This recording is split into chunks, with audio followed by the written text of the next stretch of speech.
On nous avait dit qu'Artemis 1 était un simple vol d'essai vers la Lune, mais les véritables données renvoyées par la capsule Orion racontent une histoire terrifiante. Elle n'a pas seulement trouvé des cratères. La première mission a relevé des niveaux de radiation presque 5 fois supérieurs à ceux de l'époque d'Apollo. Elle a pu trouver un bouclier thermique défaillant, alors que les orbiteurs de la NASA cartographiaient une zone d'atterrissage au pôle sud déjà ciblée par la Chine. La Lune n'est plus une frontière vide, c'est une poudrière géopolitique. Et même les propres rapports de la NASA suggèrent que nous pourrions ne pas survivre à l'atterrissage. La NASA transmettait des images lunaires via son réseau habituel de communication spatiale lointaine. Mais à l'intérieur d'Orion, une autre histoire se jouait, non révélée par la diffusion. Pour l'œil moderne, ces images prouvaient que la prochaine ère des vols spatiaux pouvait être plus rapide, plus claire, et apparemment plus sûre que les missions des années 60 et 70. Mais derrière tout ce spectacle, les capteurs embarqués d'Orion suivaient de quelque chose de bien plus ancien, bien plus dangereux que n'importe quelle défaillance technique. Les radiations. Hors du bouclier magnétique terrestre, aucune erreur n'est permise. Les agences spatiales et leurs scientifiques savent qu'une erreur sur les radiations serait catastrophique. Chaque éruption du Soleil, chaque rayon cosmique venant du fin fond de l'espace traverse la chair et les os humains. Même en survivant aux explosions, les astronautes risquent de voir leur machine vitale tomber en panne, surtout avec la dépendance des vaisseaux modernes à la technologie informatique. La seule manière de savoir comment ces systèmes fonctionnent dans l'espace est de les tester en mission. Dans l'espace, il n'y a souvent pas de seconde chance.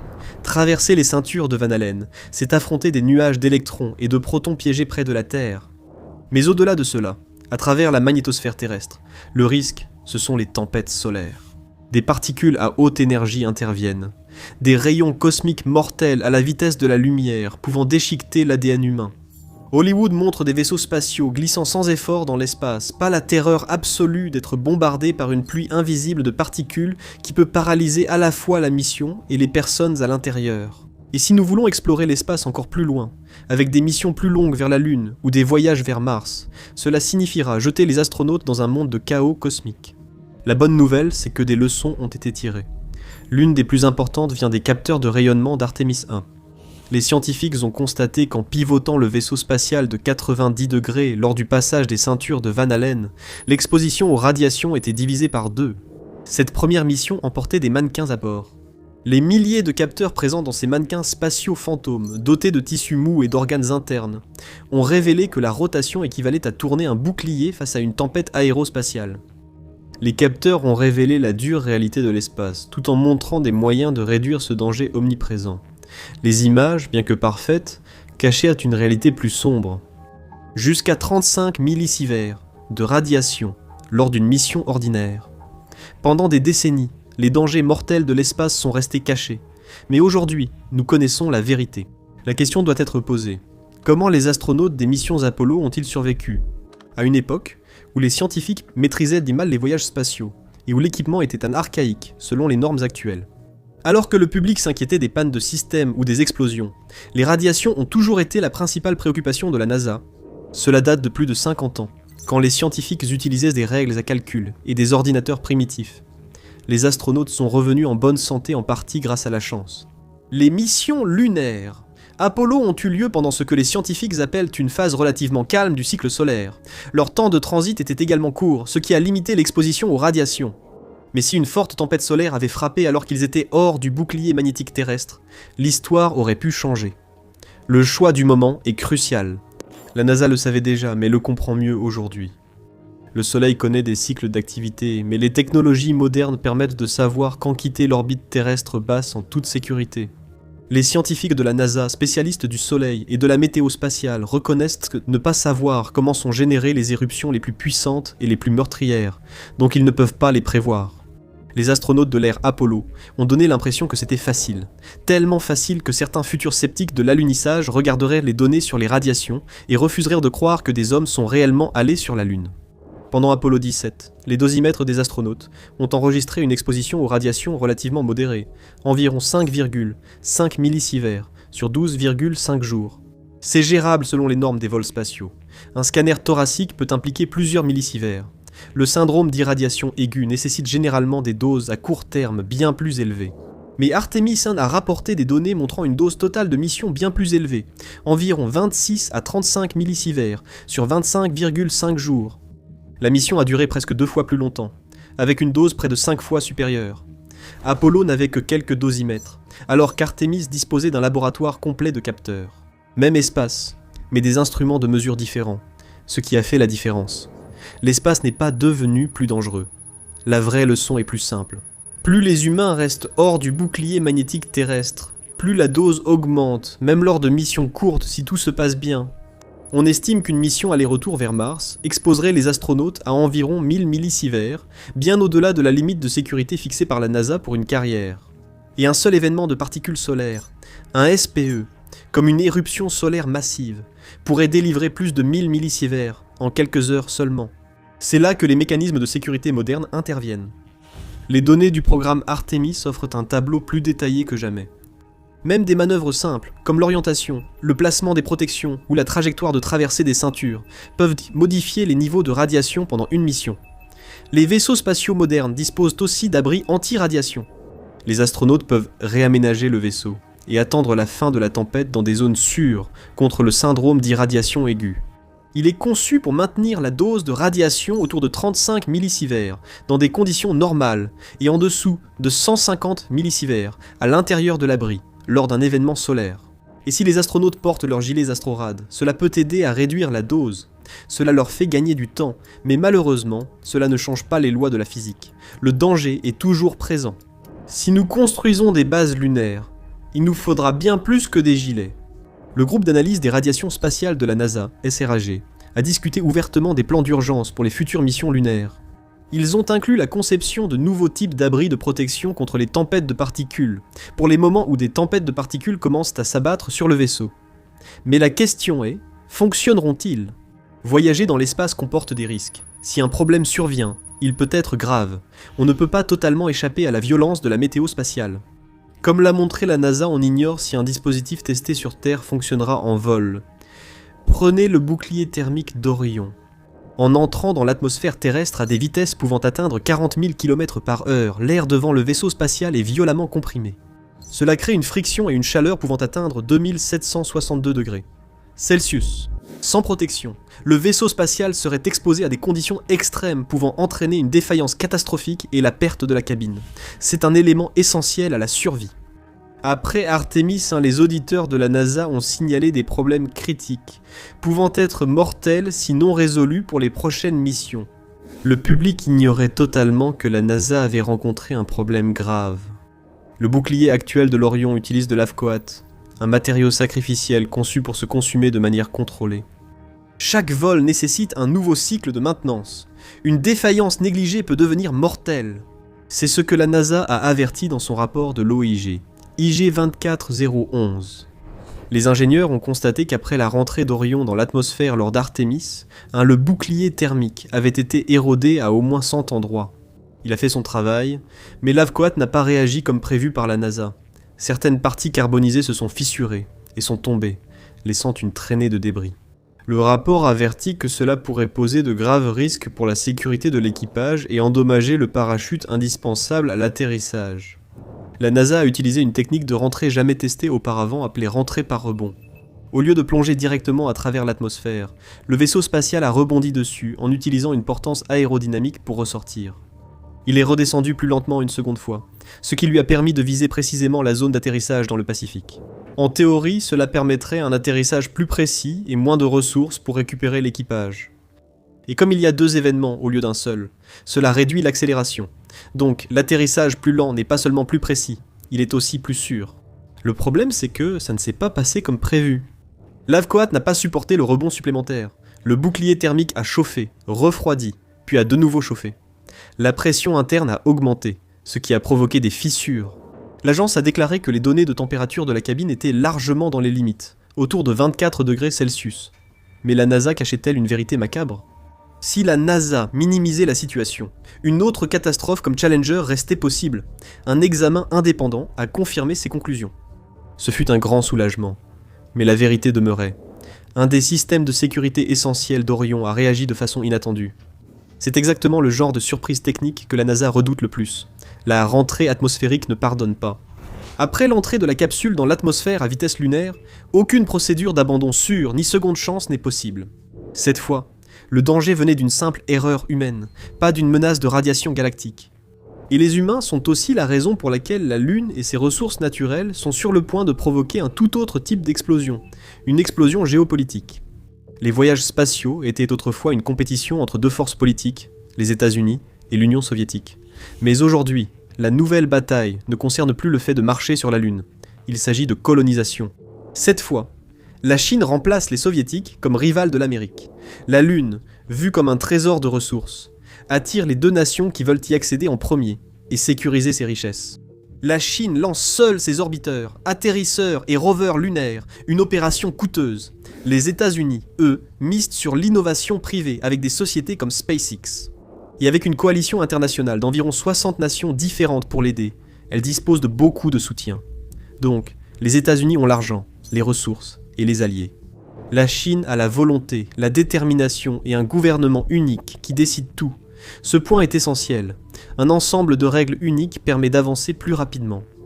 Mais ce n'est pas que les États-Unis et la Chine veulent coloniser toute la Lune. Ils ciblent seulement quelques sites près du pôle sud, où soleil, terrain et accès à la glace d'eau pourraient permettre de bâtir des bases lunaires habitées prochainement. On pense que c'est là que se trouve toute l'eau, et l'eau sera nécessaire pour commencer une colonie. Ce que la NASA appelle les régions perpétuellement ombragées, ou PSR, devrait être idéal pour l'exploitation des ressources. C'est aussi là qu'ils trouveront l'énergie nécessaire pour alimenter les bases. Mais ils ne voudront pas seulement s'installer au pôle sud lunaire. C'est une zone spécifique autour de ce qu'on appelle le cratère Shackleton, une zone d'environ 21 km de diamètre. On suppose que les niveaux élevés d'hydrogène déjà relevés dans le cratère indiquent que c'est là que se trouve toute la glace, podium, mais il faut encore vérifier ce qui s'y trouve. C'est pourquoi on construit des bases profondes d'environ 4,2 km. Cette énigme persiste. Toutefois, l'ensoleillement quasi permanent sur certaines zones du rebord du cratère permettrait d'y installer des panneaux solaires. C'est la dernière frontière de l'exploration moderne, et le programme Artemis est déterminé à construire le premier avant-poste lunaire au cratère Shackleton. Mais le projet chinois Chang'e 7 a également choisi le cratère comme site d'avant-poste. Les deux pays identifient déjà des zones d'intérêt pour de futures activités extravéhiculaires. Mais si le vol spatial est dangereux, l'exploration du cratère Shackleton présente aussi de nouveaux dangers mortels.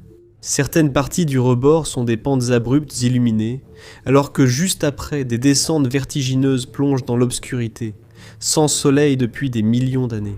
Construire une station quelle qu'elle soit, là-bas serait périlleux et coûteux. Une étude américaine sur les sites d'atterrissage a identifié une zone d'exploration d'un rayon de 1,2 miles comme candidate idéale, considérée comme le meilleur sommet près de Shackleton. C'est un minuscule bout de terre, et la Chine le convoite aussi. Elle n'a pas annoncé l'emplacement exact où elle compte installer une base, mais il ne fait guère de doute qu'il s'agit du même endroit où les États-Unis commenceront à construire. Quand tout commencera, les États-Unis et la Chine pourront-ils coexister en paix ? Les experts disent déjà que le camp qui parviendra à établir sa base en premier déterminera l'ordre spatial pour le siècle à venir. Un organisme de surveillance annonce que la NASA pourrait viser l'alunissage en 2028, lors d'Artemis 4 ou 5. En 2026, les États-Unis ont déclaré que, d'ici une décennie, ils établiront la première base habitée en permanence en dehors de la Terre. Ils ont réservé 20 milliards de dollars pour y parvenir. La Chine a annoncé qu'elle enverra, je cite, « des humains sur la Lune d'ici 2030 ». Les sanctions n'ont absolument pas ralenti la Chine. Chang'e 4 a atterri sur la face cachée de la Lune, en 2019 la toute première mission sur cette face. En 2024, elle est le premier pays à ramener des échantillons de la face cachée. Et maintenant, la Chine a l'intention de collaborer avec les Russes expérimentés pour construire la station de recherche lunaire, ou ILRS. La construction commencera en 2028 avec la participation de 11 autres pays. Les États-Unis et la Chine n'ont pas lancé de guerre de mots sur leurs ambitions lunaires. Mais la NASA reconnaît que la Chine est un concurrent géopolitique qui remet en cause le leadership américain dans le domaine spatial. Chaque année, la compétition se manifeste. En 2011, les États-Unis ont exclu la Chine de la Station spatiale internationale. 10 ans plus tard, Pékin a lancé son propre laboratoire flottant, le Tiangong, ou Palais Céleste. Et un an après, il était opérationnel avec des équipages en rotation. Le message de la Chine était clair. Nous serons les premiers.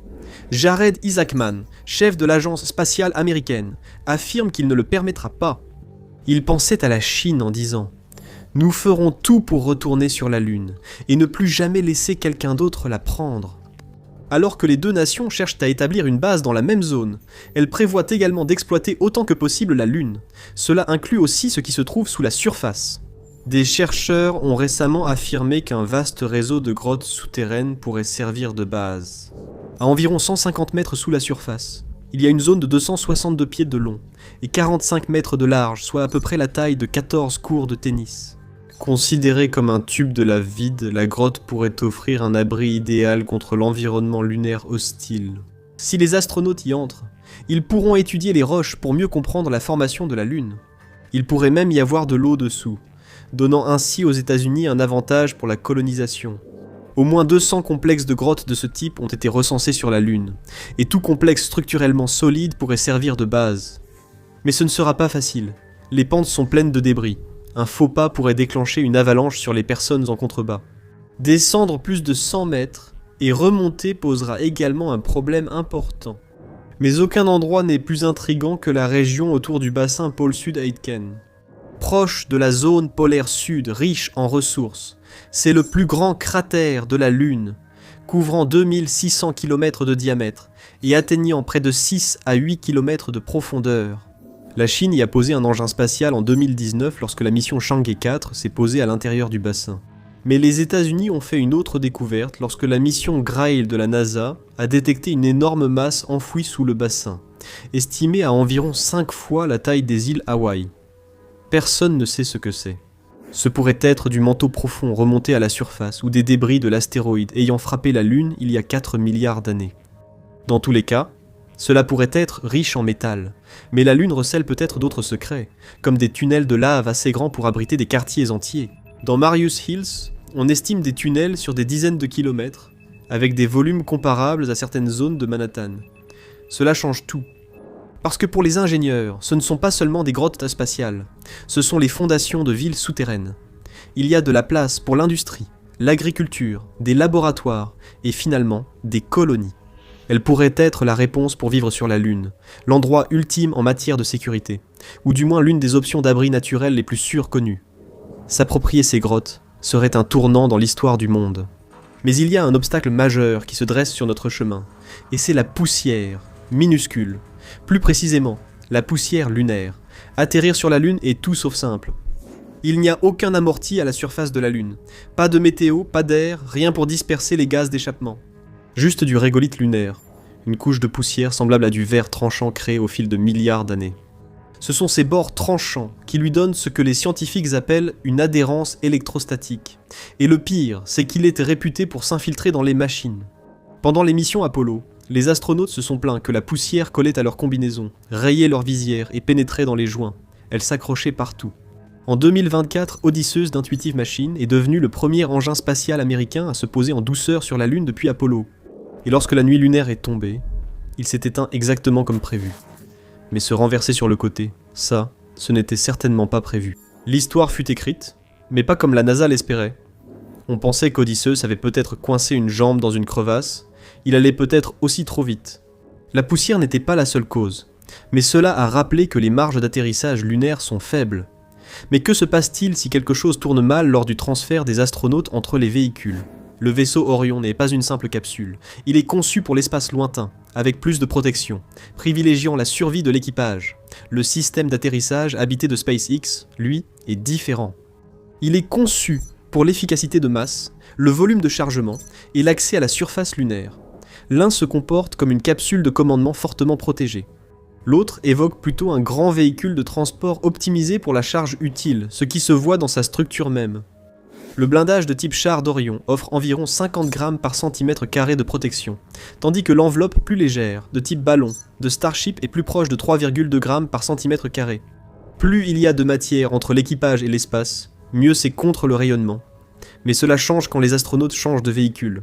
Cela signifie que les moments les plus exposés d'une mission lunaire ne se déroulent peut-être pas à la surface.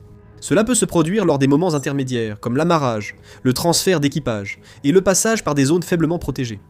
C'est ce à quoi la NASA est confrontée. Il ne s'agit pas seulement de retard, mais d'innombrables risques à chaque étape critique.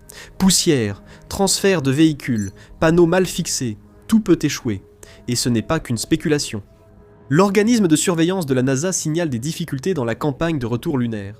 Le Bureau de la responsabilité gouvernementale des États-Unis, le GAO, a noté dans son rapport de 2024 qu'il était peu probable qu'Artemis 3 atterrisse en 2025 comme prévu initialement. Et cela n'a pas eu lieu. Les raisons étaient nombreuses, notamment un calendrier de développement trop ambitieux, des retards majeurs dans les étapes clés du HLS de SpaceX, et des problèmes persistants concernant la conception des combinaisons spatiales. Le GAO a ajouté que si le développement suivait le calendrier moyen d'un grand projet de la NASA, Artemis 3 serait probablement reporté au début de 2027. Les règles sur la Lune ne sont pas fixées, et pourraient se complexifier. Pour l'instant, les pays suivent les accords Artemis, qui sont volontaires. Ils affirment que les missions doivent respecter les sites d'atterrissage historiques et éviter de se gêner, en évoquant aussi des zones d'exclusion autour des opérations actives. Mais rien n'est clairement défini. Que considère-t-on comme une interférence ? À partir de quelle taille une zone commence-t-elle à empêcher d'autres pays d'accéder au même terrain lunaire ? Il n'existe pas de consensus sur la distance à laquelle on peut s'approcher des autres sur la Lune. La Russie et la Chine ne participant pas aux accords Artemis. La Russie les critique car ils sont dirigés par les États-Unis. La Chine n'a pas été invitée à participer, en partie parce que la loi américaine interdit à la NASA de collaborer avec la Chine. Des pays comme le Royaume-Uni, l'Italie, l'Australie, le Canada et le Japon ont tous signé les accords Artemis, mais cela n'a rien de surprenant. Déjà alignés avec les États-Unis, et ayant leurs propres ambitions lunaires, ils sont prêts à coopérer. Ce n'est pas nouveau, l'exploration spatiale exige toujours des accords internationaux. Le traité de l'espace extra-atmosphérique de 1967 exigeait un espace pacifique, au service de l'humanité. Cependant, cela devient flou ensuite. La plupart des pays peuvent affirmer que leurs actions profitent à l'humanité, même si elles les avantagent surtout. Plus tard, l'accord sur la Lune de 1979 est allé plus loin. Il prévoyait que la Lune serve uniquement à des fins pacifiques, et que ses ressources soient le patrimoine commun de l'humanité. Mais il n'a jamais vraiment été adopté. Les États-Unis, la Chine et la Russie n'ont pas signé. Alors, où en est-on ? Si les États-Unis corrigeaient leur programme et atteignaient la Lune en premier, ils pourraient prendre l'avantage et fixer les règles. Ce serait logique, car les États-Unis pourraient prétendre avoir atteint la suprématie technologique pour tous, mais ils se démènent. Chaque erreur de mission donne plus de temps aux rivaux pour créer leur cadre juridique et publier des règles concurrentes, ce qui leur donnerait l'avantage. Voici la réalité. Les mots utilisés dans ces accords passés sur le bénéfice pour toute l'humanité ne sont actuellement pas réalistes. La géopolitique ne fonctionne pas ainsi. Les zones les plus utiles de la Lune seront contrôlées sur place, pas sur le papier. Celui qui arrive en premier reste le plus longtemps, et établit sa présence dictera les règles acceptées par les autres. Ainsi, un conflit géopolitique dans l'espace semble inévitable. D'abord, il faut construire une base, ce qui ne sera pas facile.